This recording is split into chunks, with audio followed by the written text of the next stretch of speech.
Hi, today I'm going to talk about colouring Bella with Promarkers, as I've had so many requests for a tutorial. I'm going to show you how to colour this image. Here I've used both cool and warm greys using a dark to light blending technique. And if you're wondering what that is, it's where you get a selection of, in this case, greys, and you start with the darkest and you work your way down to the lightest. Now you can go the other way, you can start with light and move down to the dark, and that's actually what I did on this one here. But I'm going to demonstrate how to colour this image because I think that worked out a bit better for this image. So what we're going to do is move these out of the way. We're going to bring in our image here. And we're going to zoom in so that you can see better what I'm doing. These are the colours which I use to colour it in. I'm going to start off with this elephant, and for this one I used cool greys. And so what I'm going to do is I'm going to start off with cool grey 4, and I'm going to colour around, mainly around the edge of the image, kind of where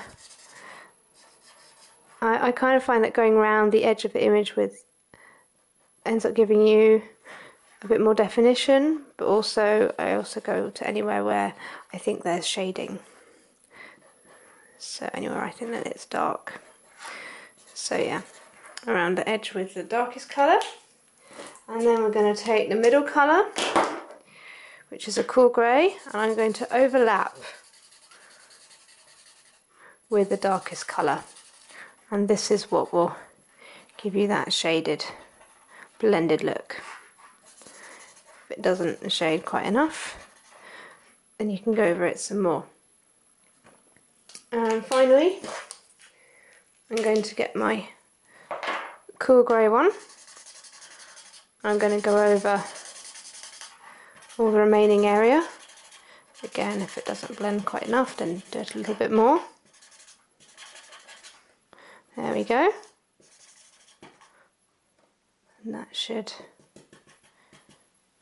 blend in there. Now, I tend to, this is optional, but if I look at it and think, oh, it's not quite defined enough, I sometimes go in again with the darkest colour and just go around the edge. You have to do this quickly or you can get a line. It doesn't quite.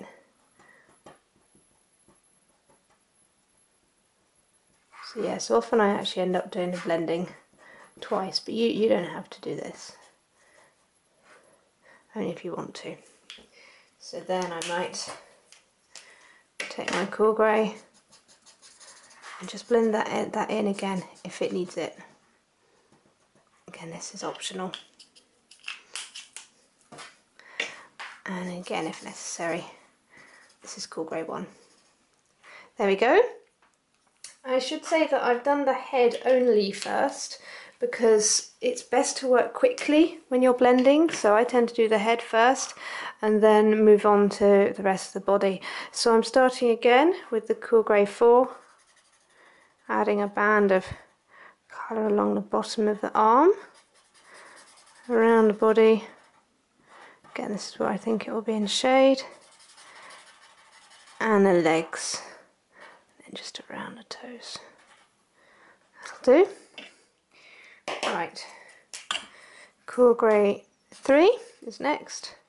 Just overlap there, overlap there, overlap there, and then finally cool grey 1 on the feet, but actually, oh, and on the arm. But actually on the tummy, I'm going to take one of my pinky colours, Almond, because I think that gives, having a pinky look on the tummy is quite nice. So there, that's the first elephant done. And Now I'm going to move on to the next elephant, and I coloured this with warm greys, this next elephant. So I'm going to do exactly the same thing, but this time with warm greys.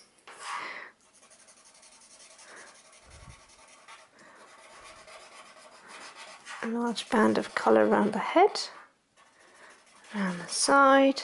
You can take obviously a lot more care over this when you're doing it. I might just do the arm there. My next colour, excuse me, is warm grey 2. Just going to overlap that there.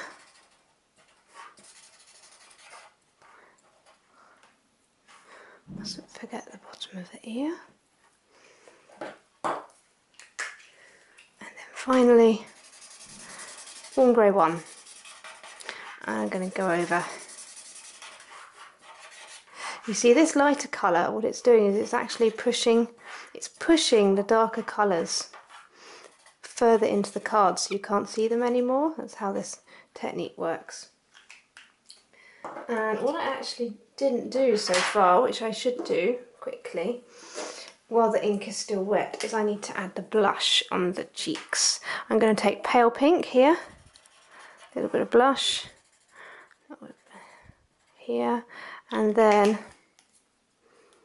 a little bit of rose pink in the middle. And what you can do is blend that back in by going back in with the pale pink. Best to do that when you've just done the head so that it blends in best. So now I'm going to go back in and do the rest of my elephant.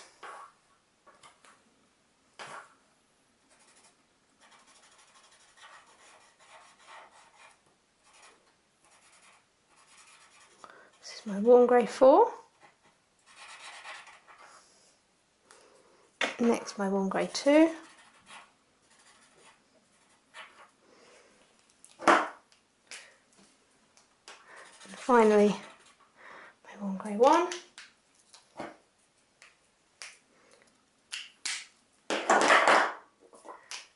Then my almond for the tummy. So next I'm going to do the ears, and for this I'm going to take some pinks. I'm going to start off with my rose pink in the middle of the ear.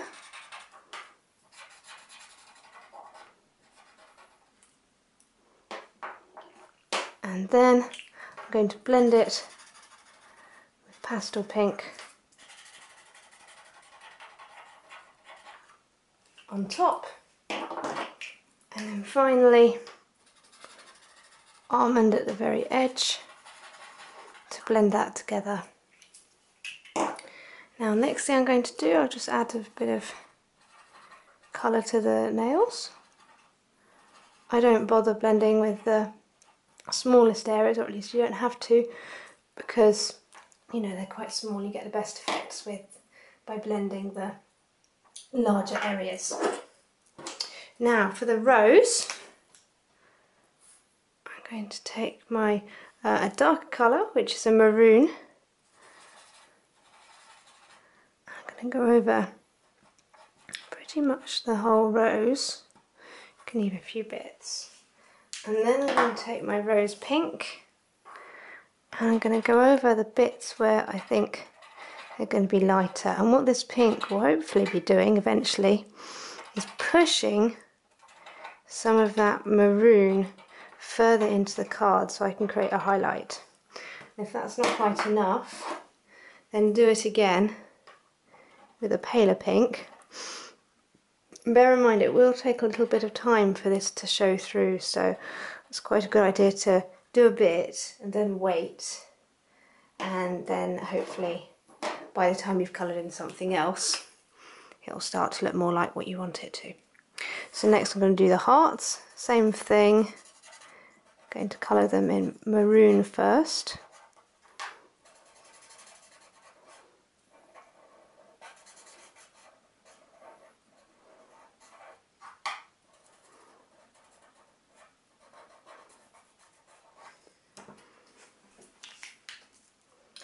And then add a bit of pink on top.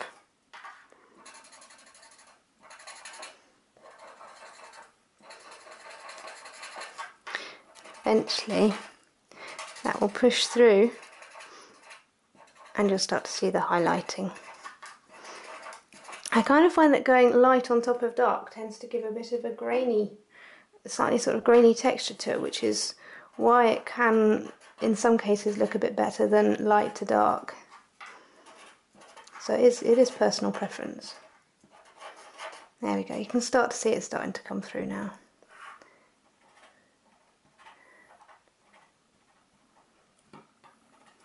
And of course if you want to, you can go back in again. Now you can see it's pushed quite a lot through. Go back in again with that maroon and add in a bit of the darker area so you get more shading. And then finally maybe a bit of green for the leaves.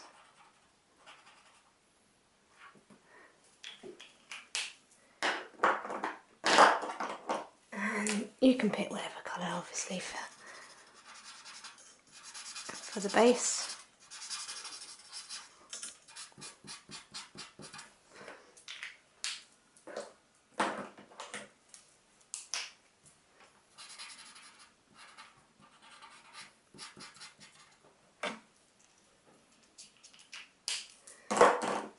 So hopefully that should give you an idea. That's my original image. That's one I've just coloured now. So I hope that's helpful and that it helps with your Promarker colouring.